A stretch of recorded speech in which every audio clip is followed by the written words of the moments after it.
I share a name with a town in southern Indiana. The town is named after my great-great-great-grandfather. There's a restaurant, there's a hardware store, there's a train that goes through the middle, there's a park, there's a lake, there's houses, old and new. Chrisney is also me. Chrisney is not Chrisney. Chrisney is sad. Chrisney is anxious. Chrisney is getting bit by fucking mosquitoes.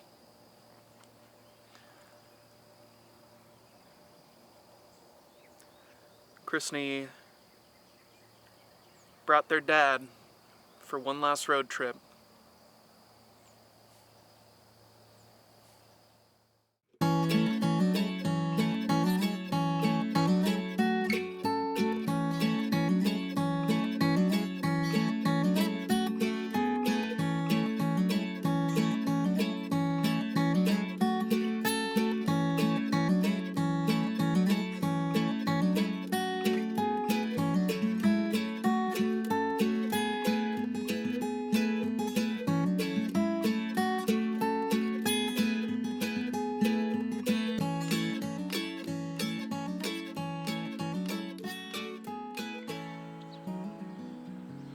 My name is George Meese. Everywhere call me Junie or whatever.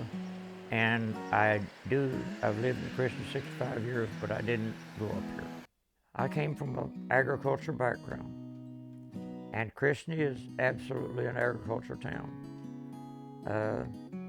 The farmers all go to a church just like anybody else, and so all we're in there together. I'm Todd Grubb Smith. Middle name is really Grubb. My dad was always a home builder. My grandparents all farmed, and that was a time when farming was on the downward swing. And so I always had worked with my dad building houses. And he said, "You're not gonna do this, you're gonna do something else." And I said, "Nah," I said, "I wanna stay here. I wanna stay in Chrisney, build houses, that's what I wanna do." He said, "Nope, you're going to college." I was fortunate enough that I swam competitive my whole life. I went to Western Kentucky on a swimming scholarship. And so I got my college paid for going to Western, and swam for 3 years there. And finally I decided I'm not gonna do this for a living. Got my little piece of paper, walked in the house and said, "I'm back." And Mom and Dad just shook their head, and Dad said, "Well, if that's what you wanna do, let's do it." Myron McCoy. My mom raised us, me and my sister, by herself. She worked at GE for 27 years. I lived on Chestnut Street, clear at the end, all the way to the end. Where you couldn't go no more is dead end. My name is Keith Waniger. I'm from Chrisney. I've been in Chrisney my entire life, raised just a few blocks from here. I'm 56 years old. I worked on our local farm. It was bought from the Bays family.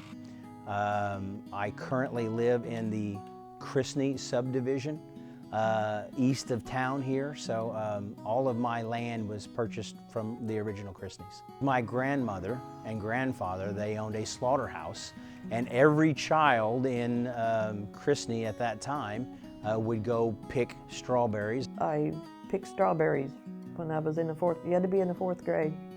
So I picked strawberries Monday through Friday, and then we got 10 cents a quart. And my aunt would tell me, she'd call me Monk. She'd say, "Monk, you're eating more than you pick." And she said, "You need to stand up and straddle them rows and pick, not sit down and scoot."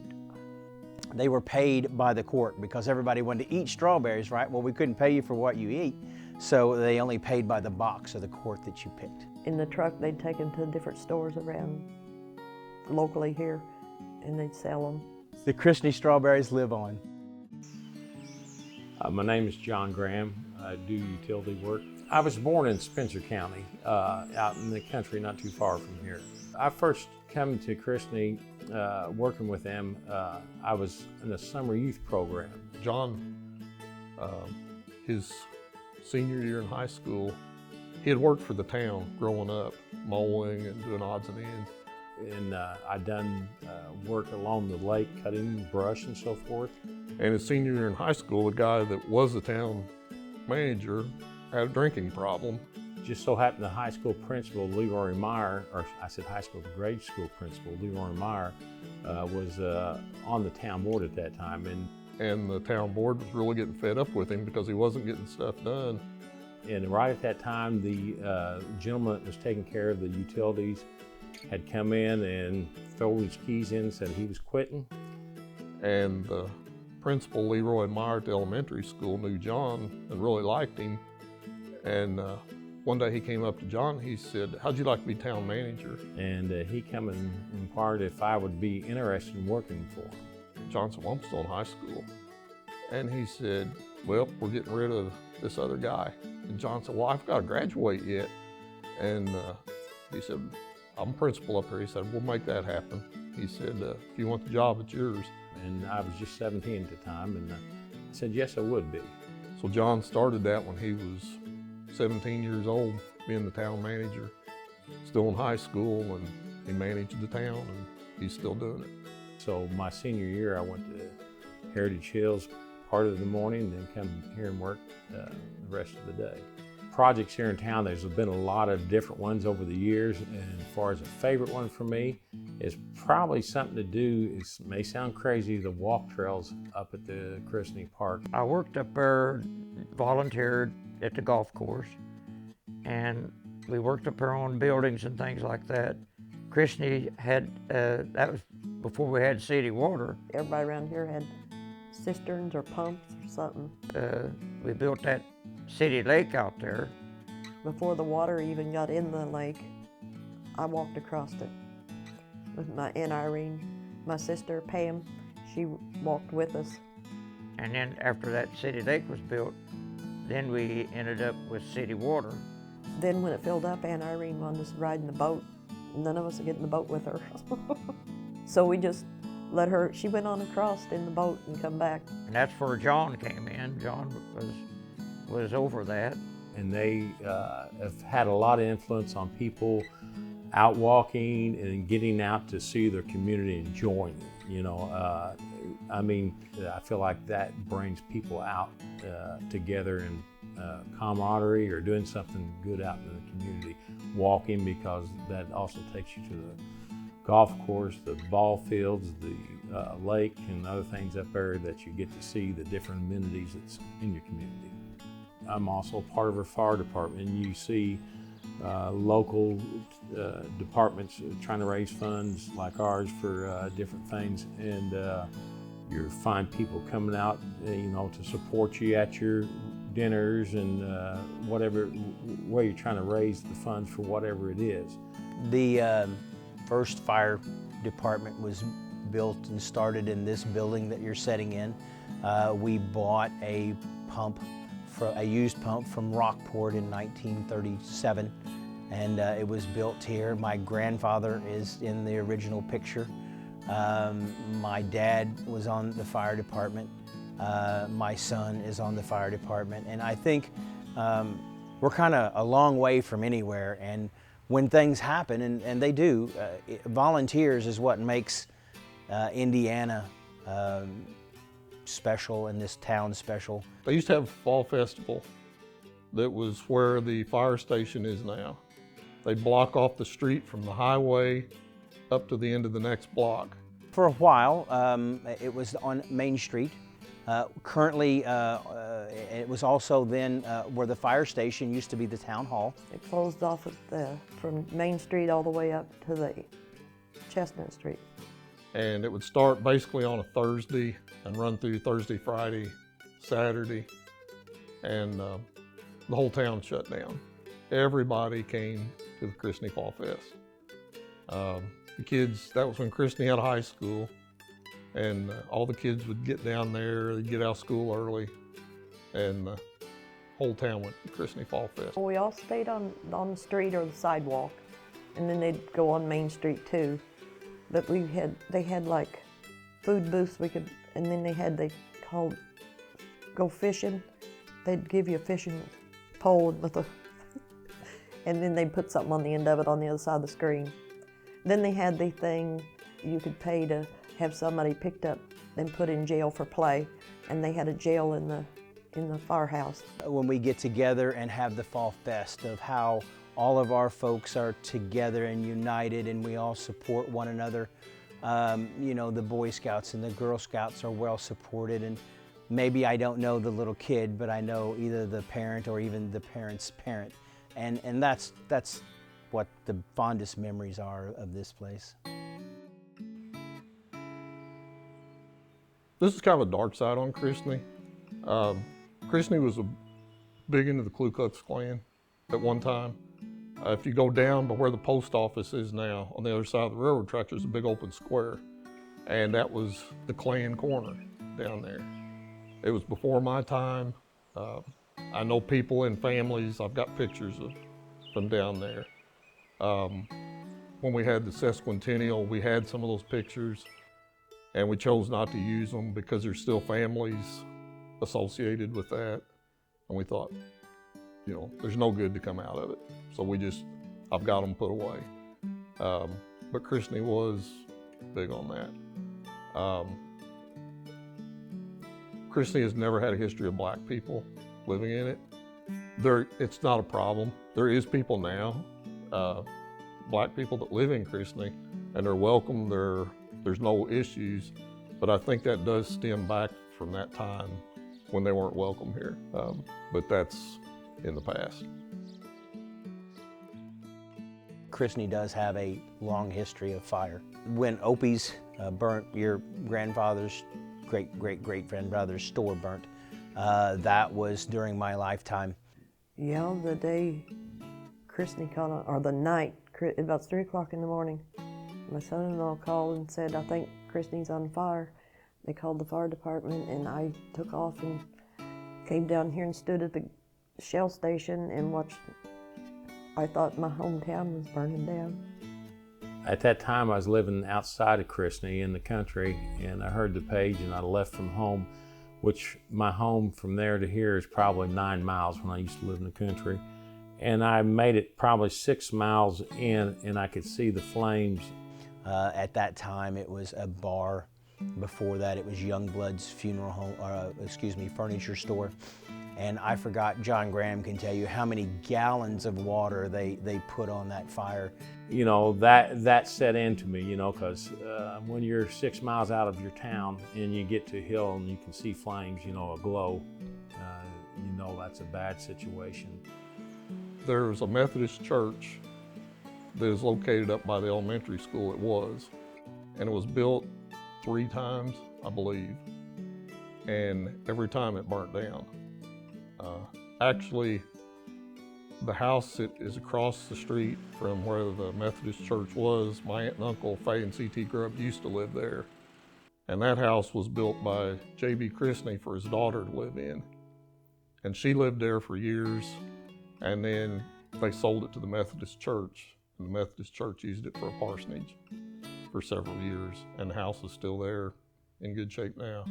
But for some reason, the church burnt down multiple times over there. Don't know if there was anything intentional to it or what, but it did burn. And I was afraid we was going to lose the whole downtown. At that time, there was a couple buildings lost on the corner, which is where the local establishment is now up there. But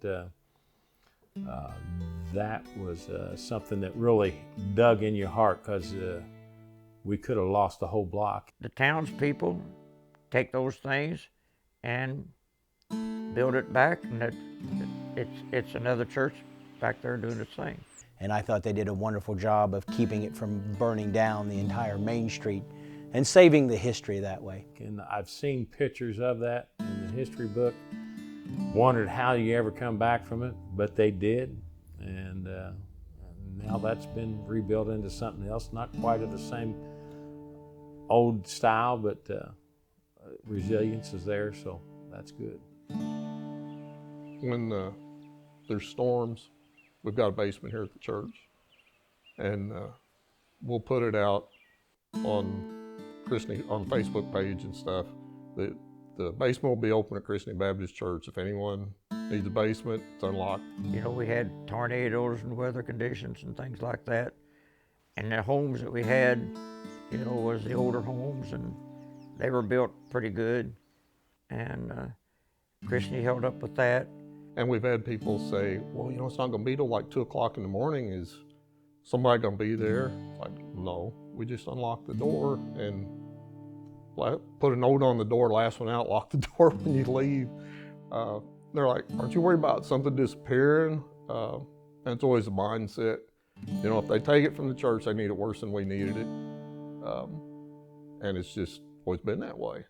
If there's a need needed, I think that between the people in the community outreach of the churches, they always try to see somebody taken care of. If we needed something, our neighbor a mile away would give it to us. They're just that kind of people. You know, in fact, they're asking to help you before you even need the help. They can see that you may need some help. A positive about knowing everybody here is I'm never going to go hungry. If I need something, I'll get it. You do not go hungry, Christine. There's not just places like the new Two Sisters Country Store or Opie's up here, or if someone's come through town and they were hungry, one of these houses they could go to and they would feed them. I know at the one church here in town, we have a love box. They call it love offering box, and they place food items and different things in there. And there's a lot of people that are gracious enough. They want to go there. They go and look and check to see if it needs added to, and we'll see people taking from it, which is what it's meant for. Somebody in need or lacking something, and get it. I think losing your parents and everyone helping you through that, coming back and you know, being a role model, I hope, for young people, and being a coach and helping the community in that way, coaching the Little League teams and things like that. Because they're all very friendly people, and that's just the way Christine people are. Christine is typical Southern Indiana, small town Southern Indiana. Everybody takes pride in their little piece of dirt. I tell you what, there's no stopping to what I could be proud of, because I'm proud of the town in general. I'm proud of our community on the overall. I mean, it's not just one facet or one thing. Every time you turn around, if there's a need or something come about, you see somebody finding a way, trying to work on it to take care of it or to help out. Taking a garage like we're in here and not letting it fall apart, and that the town people feel comfortable in bringing items here that maybe have thrown away or doesn't matter to a different generation, but they're all gathered and massed here, and I have people stop by that see my door is open and they come in and just, oh my gosh, that was my grandpa or my grandma, and I have a lot of photos hanging around. Or I heard of that place, but I never got to see it. Oh, look at that sign. Did that really hang on Main Street? People come here, they stay here, and they die here. And when they buy their little piece of dirt, they're proud of it. You know, they're proud to say, yeah, this is mine. What are you most proud of right now?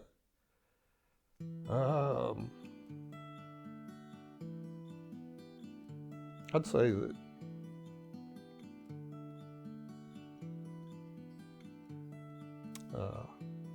family. That you know, they all want to stay here. We've got 7 grandkids. They all go to the local school, and just pretty proud of that. Christine is family, good memories. I would describe Christine as family, Christney is a nice little country town. Place that I moved here in 1962 and haven't regretted it a bit. And unless something comes up, I'll be here for a few more years. Christney is the greatest place I've ever lived. I say Christney is my home, and I'm proud of it, and I'm proud of the people. I'd say Christney's a small town, rural, a personable place, and a great place to grow up, and just has a resonating hometown atmosphere that sticks with you. Christney is still getting bit by fucking mosquitoes. When I was younger, I went on hikes with my dad.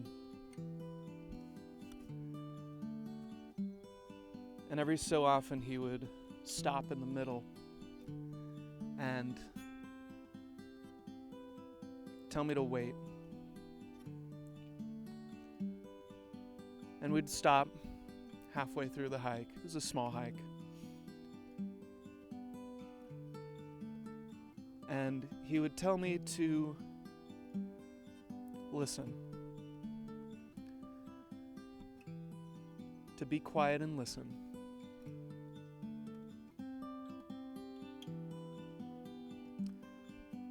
So I shut up. I stayed still. And I listened.